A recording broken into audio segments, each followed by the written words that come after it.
L'actualité principale en NBA actuellement, en dehors du scandale de tricherie des Clippers avec Kawhi, c'est Jonathan Kuminga et les Golden State Warriors qui sont en conflit de contrat depuis un mois.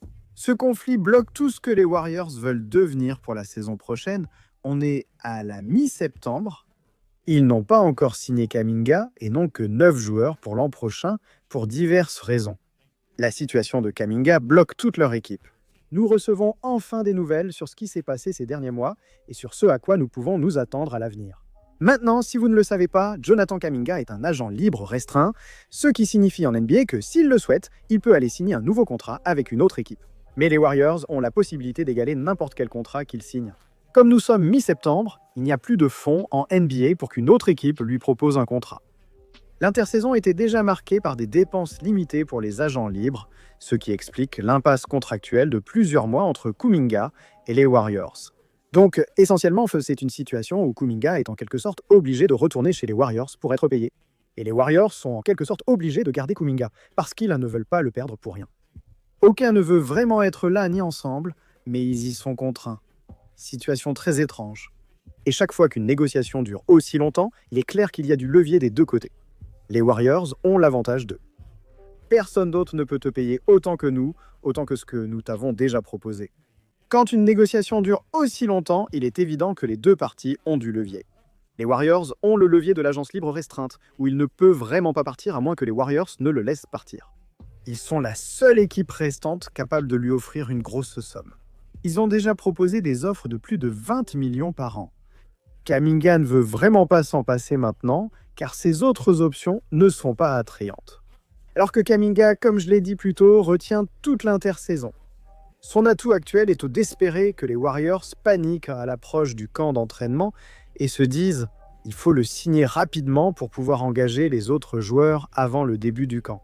Donc il est clair qu'il y a du levier des deux côtés. C'est comme ça qu'on se retrouve avec une impasse qui dure aussi longtemps. En ce qui concerne les négociations et les détails que nous obtenons maintenant grâce à cet article de ESPN tout d'abord, le principal blocage dans toute cette situation, c'est l'option d'équipe. Pour Jonathan Kuminga, les Warriors lui ont proposé un contrat de 2 ans d'une valeur de plus de 20 millions par an. La deuxième année de ce contrat inclut une option d'équipe. Les Warriors veulent pouvoir laisser partir Jonathan Kuminga en agence libre en 2026 s'il fait une mauvaise saison ou se blesse. Ils ne veulent pas s'engager à long terme avec Jonathan Kuminga parce qu'ils ne savent pas vraiment s'il est vraiment bon. Ils veulent le garder, car ils ne peuvent le remplacer sans sign and trade que nous aborderons plus tard. Et ils ont Draymond, Steph et Jimmy Butler tous sur la même chronologie pour les 2 prochaines saisons. Ils refusent un engagement plus long avec John et Kuminga, doutant encore de sa valeur. Et l'option d'équipe les aide à faire tout ça. Kuminga ne veut ni option d'équipe ni clause d'échange dans son contrat, ce qui est courant pour les agents libres restreints. Parce qu'il a eu un début de carrière étrange, il a eu des frustrations concernant son rôle à Golden State. Et si les choses se passent en mal, s'il ne fait pas une bonne saison, il veut avoir l'opportunité de choisir l'équipe dans laquelle il ira. Être justement payé et avoir le numéro. Une clause de non-échange pour empêcher les Warriors de l'envoyer dans une mauvaise équipe ou dans une équipe qu'il ne considère pas comme un bon choix et aussi supprimer l'option d'équipe pour tout. Cela garantit que, quel que soit le montant pour lequel il signe, c'est réellement la somme d'argent qu'il va recevoir. Cette offre, un contrat de 2 ans avec option d'équipe, est sur la table depuis des mois. Et en raison de l'option d'équipe, Kuminga et son entourage ont dit non de façon constante pendant des mois.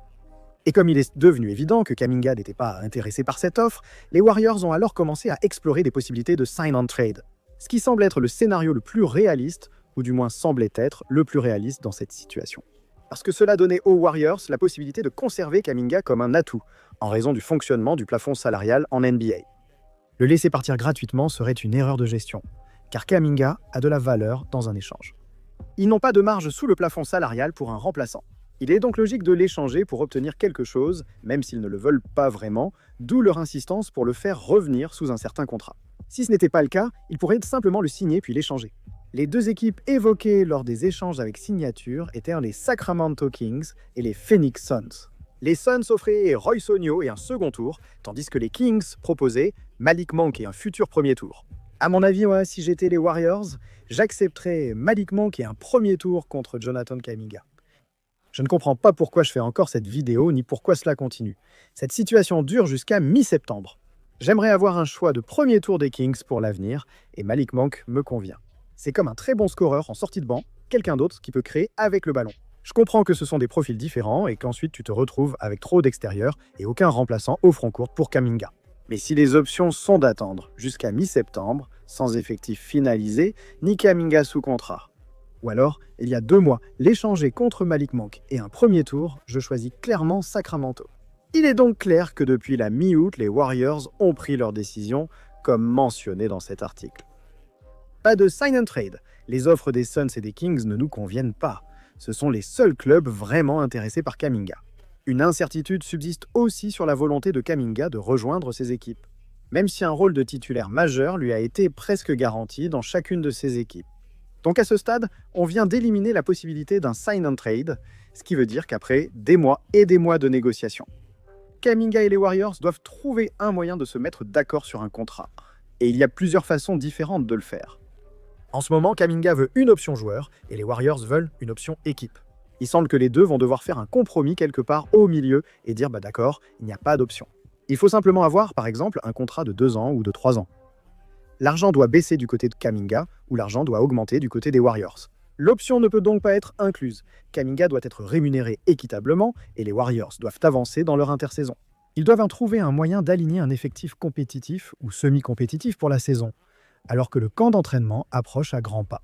Et dans cette optique, les Warriors ont proposé à Kuminga un contrat sans option d'équipe. C'était 3 ans et 54 millions de dollars, mais compte tenu de la valeur globale de Kuminga sur le marché, c'est clairement un chiffre inférieur. C'était selon eux le prix à payer pour supprimer l'option d'équipe sur le contrat. Ils lui ont aussi proposé un contrat de 3 ans d'environ 75 millions de dollars avec option d'équipe. Pour les Warriors, c'est à peu près leur position. Vous pouvez choisir une option d'équipe sur 2 ou 3 ans ou signer un contrat de 3 ans sans option d'équipe mais pour moins d'argent.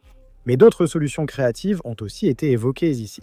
Kuminga pourrait simplement faire comme Cam Thomas il y a 1 semaine et demie, en signant aussi. L'offre qualificative le rend agent libre en 2026 et il accepte une baisse de salaire cette année. Il ne gagne qu'environ 8 millions de dollars cette année, mais il pourra aller en 2026 et faire ce qu'il veut, signer où il veut. Évidemment, cela met beaucoup de pression sur ce que les Warriors vont faire avec lui pendant l'année. Est-ce qu'ils vont vraiment peu le faire jouer? Quel sera son rôle? Tu arrives l'an prochain et tu sens que ta valeur n'est pas reconnue après ta saison. Tu peux aussi te blesser. L'offre qualificative comporte de nombreux risques. Une autre solution proposée était une offre semi-qualificative avec un contrat d'1 an équivalent à l'offre qualificative. Mais c'est pour un peu plus, c'est pour un montant plus élevé, et ça enlève aussi certaines des restrictions. Par exemple, il aurait pu être échangé en milieu de saison, ce qui avait du sens, mais les Warriors n'étaient pas intéressés. Ils proposaient option d'équipe, moins d'argent sans option, ou accepter l'offre qualificative. Les Warriors savent qu'à un moment donné, Kuminga doit signer un contrat. Ils savent qu'ils ont plus de levier que Kuminga en ce moment. Mais ce qui m'intéresse, c'est que plus on se rapproche du camp d'entraînement, plus cette balance commence à pencher du côté de Kuminga, ça commence à aller dans son sens. Tu ne peux pas aligner ton équipe à cause des plafonds fixés, parce que tu veux rester en dessous de ce chiffre, de cette limite fiscale, de ce seuil de taxe de luxe, et tu veux aussi aligner tous ces autres gars. Tu veux ajouter d'Anthony Melton, tu veux ajouter n'importe quel grand joueur dans la raquette, parce que tu veux faire toutes ces choses. Tu dois d'abord gérer la situation de Kuminga, connaître son chiffre et voir s'il refuse toujours de signer. Ensuite, les Warriors vont se retrouver dans une situation où ils vont commencer le camp d'entraînement avec 9 gars et ce n'est tout simplement pas une option. Ce qui, je pense aussi, est probablement la raison pour laquelle cet article est sorti aujourd'hui. Genre, pourquoi ça sortirait tout d'un coup, de façon aléatoire. Si cela n'avait pas été divulgué par quelqu'un ou destiné à mettre la pression sur une équipe ou une autre, un camp ou un autre, je devrais dire clairement qu'il y a un agenda derrière ce rapport. Et ça nous donne une idée complète de l'endroit où en est exactement la situation de Kuminga. Et là où elle en est, c'est là où elle se trouve depuis quelques mois. Ils n'arrivent pas à se mettre d'accord sur un accord, les Warriors ont fermé la porte au sign and trade, et maintenant on attend juste que quelqu'un cède. Et au final, et vraiment le plus drôle dans tout ça, c'est que c'est clairement une relation de convenance. Les Warriors ne souhaitent pas garder Kuminga l'an prochain. S'ils pouvaient être le remplacer par quelqu'un d'aussi bon, ils le feraient probablement. Et je ne pense pas que Kuminga veuille non plus rester chez les Warriors. Il veut être dans une équipe où il aura un rôle plus important, il est plus nouveau pour le staff technique. Il n'a pas été heureux là-bas ces 2 dernières années, surtout à cause des événements de cette intersaison. Ils doivent en quelque sorte trouver un moyen de travailler ensemble, de vivre ensemble, de faire ça. Et c'est juste une situation très étrange qu'on soit à la mi-septembre et qu'ils n'arrivent toujours pas à régler ça.